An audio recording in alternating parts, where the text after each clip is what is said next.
Hello everyone, welcome back to my channel. ఈరోజు మన ఛానల్లో మరో సరికొత్త రెసిపీతో అయితే మీ ముందుకు వచ్చేసానండి. చాలా క్విక్గా చేసుకోవచ్చు. ఇక టేస్ట్ విషయానికి వస్తే చాలా చాలా రుచిగా ఉంటుందండి. మీరైతే ఈ బీరకాయతో వడలు ఏంటి అని అనుకుంటున్నారా? ఒకసారి ట్రై చేయండి, భలే రుచిగా ఉంటుంది. అలాగే వీడియో ఎక్కడ స్కిప్ చేయకుండా ఫుల్గా వీడియో చూసేయండి.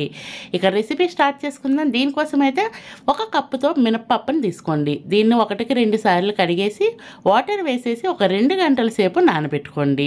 నెక్స్ట్ అయితే కనుక నేను ఇక్కడ ఒక బీరకాయని తీసుకున్నాను. ఈ బీరకాయ అయితే కనుక మనం తీసుకునే బీరకాయ లేతగా ఉండేటట్టు చూసుకోండి. ఈ రెసిపీకి అయితే కనుక బీరకాయ లేతగా ఉంటేనే వడలు అనేవి రుచిగా ఉంటాయండి. ఈ బీరకాయ ముదిరితే మాత్రం వడలు అస్సలు టేస్టీగా ఉండదు.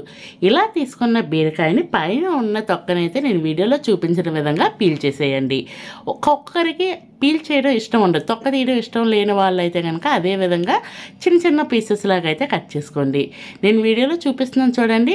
చిన్న చిన్న పీసెస్ కట్ చేసుకోవాలి. ఎలా అంటే ఉల్లిపాయ ఎలా అయితే కట్ చేసుకుంటామో అదే విధంగా చిన్న చిన్న పీసెస్ లాగా అయితే కట్ చేసుకోండి. నేను తీసుకున్న ఈ బీరకాయ కరెక్ట్గా ఒక 1/2 kg ఇలా ఉంటుందండి. ఒకవేళ మీరు అంతకన్నా తక్కువ వేసుకోవచ్చు, ఎక్కువ కూడా వేసుకోవచ్చు. ఈ విధంగా కట్ చేసుకొని దీన్ని అయితే ఒక బౌల్లోకి అయితే తీసుకోండి. అలాగే నెక్స్ట్ అయితే కనుక ఒక మీడియం సైజ్ ఉల్లిపాయని తీసుకోండి. ఉల్లిపాయని తీసుకొని దాన్ని పైన ఉన్న తొక్కను తీసేసి బీరకాయ ఏ సైజులో అయితే కట్ చేసుకున్నామో అదే సైజులో ఉల్లిపాయని కూడా కట్ చేసుకోండి. మరి పెద్ద పెద్ద పీసెస్లో కట్ చేసుకోవద్దు. రెగ్యులర్గా మనం ఎలా ఇంట్లో కట్ చేసుకుంటామో అదే విధంగా చిన్న చిన్న పీసెస్ లాగా అయితే కట్ చేసుకోండి. నేను అది కూడా వీడియోలో చూపిస్తున్నాను చూడండి. అలాగే ఇంకా మన ఛానల్లో ఇంతవరకు సబ్స్క్రైబ్ చేయకపోతే ప్లీజ్ అండి మన ఛానల్ని సబ్స్క్రైబ్ చేసుకొని చూడండి. అలాగే వీడియో నచ్చితే కనుక మీ ఫ్రెండ్స్ అండ్ ఫ్యామిలీ మెంబర్స్కి షేర్ చేయండి. రెసిపీ అయితే చాలా చాలా బాగుంటుంది. ఇలా చిన్న చిన్న పీసెస్ కట్ చేసుకున్న వాటిని ఒక ప్లేట్లోకి తీసుకోండి. నెక్స్ట్ అయితే కనుక మనం తీసుకున్న ఈ గారెలకి సరిపడా పచ్చిమిర్చిని అయితే కట్ చేసుకోండి. నేను ఇక్కడ పచ్చిమిర్చిని సిజర్తో కట్ చేస్తున్నానండి, ఎందుకంటే నాకు పచ్చిమిర్చి ఫోబియా చాలా ఎక్కువ ఉంది, అందుకని చెప్పి అలా కట్ చేసుకున్నాను. నెక్స్ట్ అయితే కనుక కాస్తంత కరివేపాకును తీసుకోండి. ఈ కరివేపాకును కూడా చిన్న చిన్న పీసెస్లా కట్ చేసుకోండి. మరీ పెద్ద పెద్దగా తీసుకుంటే వడల్లో పిల్లలు కానీ ఎవరైనా మధ్య మధ్యలో తగిలితే తినలేం కదా. ఇలా చిన్న చిన్న పీసెస్లా కట్ చేసుకుంటే వడల్లో కలిసిపోద్ది చక్కగా. ఇలా మొత్తం కట్ చేసుకొని అదే ప్లేట్లోకి అయితే వేసుకోండి. నెక్స్ట్ అయితే కనుక కాస్తంత కొత్తిమీరని తీసుకోండి.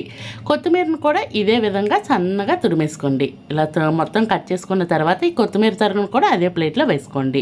ఇలా అన్నింటినీ రెడీ చేసుకోండి. నెక్స్ట్ అయితే ఒక 2 గంటల సేపు తర్వాత ఒక చిన్న మిక్సీ జార్ తీసుకొని అందులో అయితే మనం మినపప్పును వేసుకోండి. వాటర్ లేకుండా ఒక్క మినపప్పును వేసుకోండి.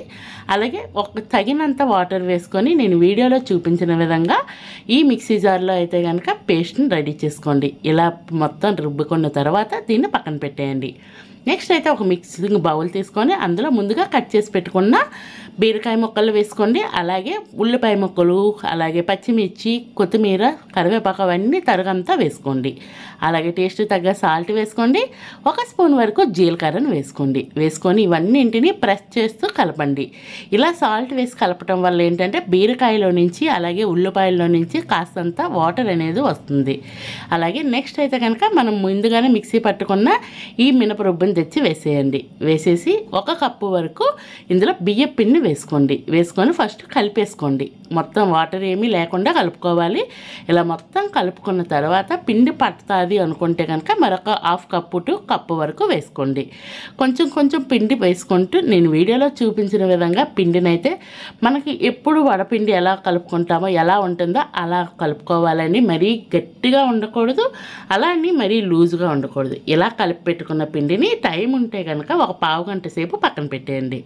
1/2 గంట తర్వాత చూస్తే పిండి బాగా నాని ఉంటుంది. ఇలా నాని ఉన్న పిండిని పక్కన ఒక బౌల్తో వాటర్ పెట్టుకోండి. చెయ్యి తడి చేసుకొని నేను వీడియోలో చూపించిన విధంగా ఫస్ట్ బాల్ లాగా అయితే చేసుకోండి. చేసుకొని ఈ విధంగా వడల మాదిరిగా చేసుకొని ఈలోపే నేను ఆయిల్ పెట్టేసుకొని వేడి చేసుకున్నానండి. ఇలా వేడైన ఆయిల్లో 1 by 1 మన కళాయిలో ఎన్ని సరిపోతాయో అన్నింటినీ వేసుకోండి. వేసుకున్న వెంటనే కలుపుకోవద్దు. ఒక సైడ్ కలర్ వచ్చినాక రెండో వైపు అయితే టర్న్ చేసుకోండి. ఇలా రెండు వైపులా మంచి గోల్డెన్ కలర్ వచ్చేంత వరకు ఫ్రై చేసుకోండి. బయటను క్రిస్పీగా, లోన సాఫ్ట్గా భలే రుచిగా ఉంటుందండి. చాలా చాలా టేస్టీగా ఉంటుంది. మధ్య మధ్యలో ఆ బీరకాయ తగులుతూ, ఉల్లిపాయ తగులుతూ భలే రుచిగా ఉంటుంది. మీరైతే ఒకసారి ట్రై చేయండి. ట్రై చేసినాక రెసిపీ ఎలా వచ్చిందో కంపల్సరీ కామెంట్ బాక్స్ ద్వారా తెలియచేయండి. ఫైనల్లీ ఈ కలర్ వచ్చినాక బయటికి తీసుకోండి. బయటికి తీసుకున్నాక మరి కాస్త కలర్ అనేది వస్తుంది. ఇలా చూస్తున్నారా, వడలు ఎంత బాగున్నాయి కదండి. అసలు మినప వడలు అంటే రెగ్యులర్గా మనం ఎలా చేసుకుంటామో అంతకంటే రుచిగా ఉంటాయి. దీనికి వేరుగా చట్నీ అయితే అవసరం ఉండదు. ఒకవేళ అవసరం అనుకుంటే పల్లి చట్నీతో సర్వ్ చేసుకోండి. Ready to eat. Thank you for watching అండి. Please do subscribe.